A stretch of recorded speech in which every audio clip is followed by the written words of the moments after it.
That's a great position for your party to give free health care to every illegal immigrant. That's a great position for your party. That is not what. I don't understand. Well, you're saying it's better to do it that way. Almost all of the program benefits senior citizens and the disabled. You just said it was better to give illegals health care. Liar, liar, pants on fire. CNN's lone conservative Scott Jennings catches Democrat Ritchie Torres red-handed in a lie about Medicaid and illegal immigrants.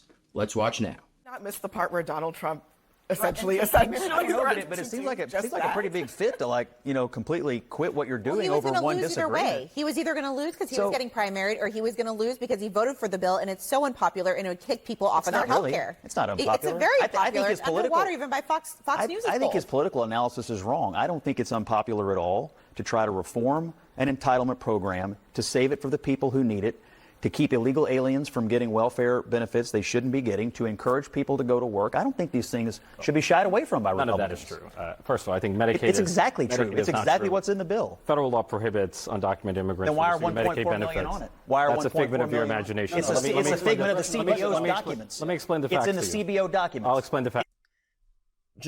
It is in the CBO documents. The Budget Committee requested documents on last year. CBO sent back a message between, I believe, 2017 and 2023. Medicaid spent $27 billion in emergency services for immigrants who would otherwise be covered by Medicaid, but were not because of their immigration status.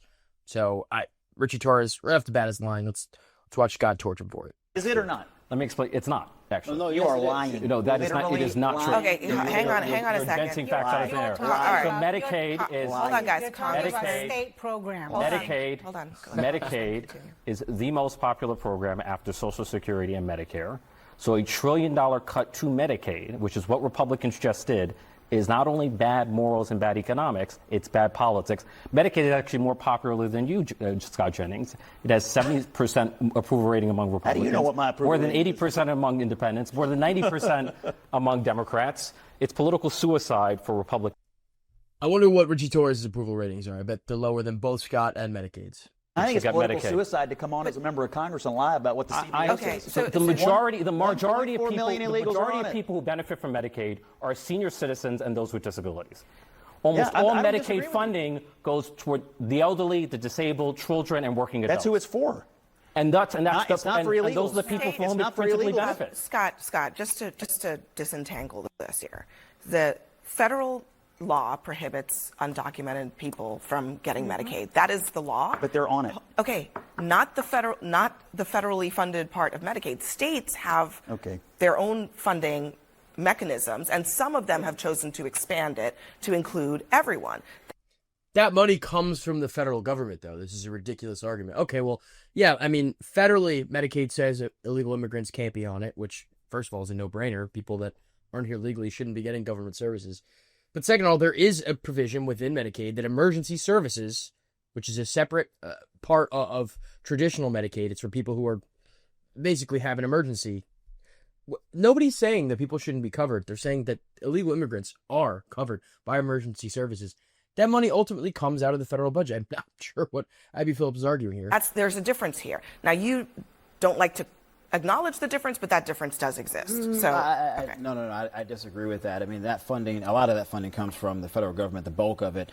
Number two, in terms of emergency services. In terms of emergency services. Okay, Cher Michael, hold on a second. Hold on, Cher Michael. Let me just make sure we're on the same page. Now, I want to just be clear about what you're saying, okay? What you're saying is that the states, hold on, let me finish. Mm-hmm. That states are using essentially a budgetary gimmick. Yeah. That's how Republicans see it, to use federal, however you want to describe it, use federal money to cover certain populations. That gives them savings that they can then use to cover larger populations. Maybe that is what is happening in some states, but I just want to acknowledge that's what you're referring to so people are not confused. Correct. Yeah, that's what I'm saying. And even in terms of emergency services, that's covered by Medicaid. So you're right in terms of the federal law. That's the but Congressman, in terms of emergency services, that's a lot of money that American taxpayers requires every hospital, every healthcare provider to provide emergency services to those who need it. And Republicans and so prohibit states that. have concluded it's actually more cost effective to provide preventative care than to have them overcrowd an emergency room. That's a great position for your party to give free health care to every illegal immigrant. That's a great position for your party. That is not what. I don't understand. Well, you're saying it's better to do it that way. Almost all of the program benefits senior citizens and the disabled. You just said it was better to give illegals health care. We're referring to state funds, not federal funds. Every point that Scott funding makes has to comes from include the federal term government. illegal immigrant. You know, that's kind of a It's kind of a that's big drinking issue, is it game. not? It's one of the reasons Donald Trump got A lot elected. of undocumented immigrants are probably not even going to show up for emergency care because they are scared to be arrested there, to be arrested as they're giving birth. And, you know, going back to Tillis, I kind of find it very sad that in order to speak bluntly and honestly and give an interview like he did today to Jake Tapper, he's got to have announced that he's not running again. Right? That you can't have that kind of dissent from Congress, from Republicans in Congress and in the Senate under Donald Trump. That to me is incredibly sad. Yeah, I mean, he talked about the conversation over text that he had with the president after Trump threatened to primary him. Here's what he said. I tell the president that he's clearly got the votes. That I will try and work to get something done in the House. He didn't need my vote. And that I would be respectful and quiet and try to do my work on the House side. And then I got that text that I texted him, or I saw I'd never read it, but I saw like the first sentence. I told the president in another text, I said, now it's time to start looking for my replacement because I don't deal with that kind of bullshit. I don't think this is a question of Tillis not being able or willing to disagree.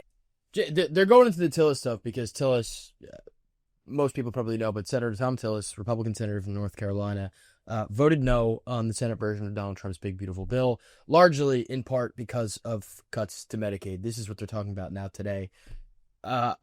Still, I mean, they let Ritchie Torres off the hook for just blatantly lying about the fact that there's no illegal immigrants on Medicaid. Again, let's look at it. CBO, Congressional Budget Office, sent a letter to Representative Jody Arrington, the chairman of the Budget Committee for the House. You've asked the Congressional Budget Office to respond to questions concerning federal and state spending for emergency Medicaid services received by certain aliens or non-U.S. nationals present in the country from fiscal years 2017 to 2023. In that time, federal and state governments spent a total of $27 billion on emergency Medicaid services for people who were ineligible for full Medicaid coverage because of their immigration status. So first of all, right there, federal and state governments spent a total of $27 billion in emergency funding. So Ritchie Torres is already wrong that, yes, despite the fact that it's technically illegal for federal government to spend this money on illegal immigrants, they did it anyway. Furthermore, that state money that the state government spend to fund Medicaid emergency services ultimately comes from the federal government anyway. So, anyway, that's Ritchie Torres lying through his teeth on national television, not really being held to account by it. Thank God for Scott Jennings, and to his credit, my guy Michael Singleton, also Republican strategist, good guy, laying down the facts about the state programs. But this is the type of lies that go mostly unchecked by CNN every night, and we'll continue to call them out here on Media Madness. If you want to see more, please subscribe below, give us a like, throw us a like on Twitter, share it with your friends. We'll see you next time.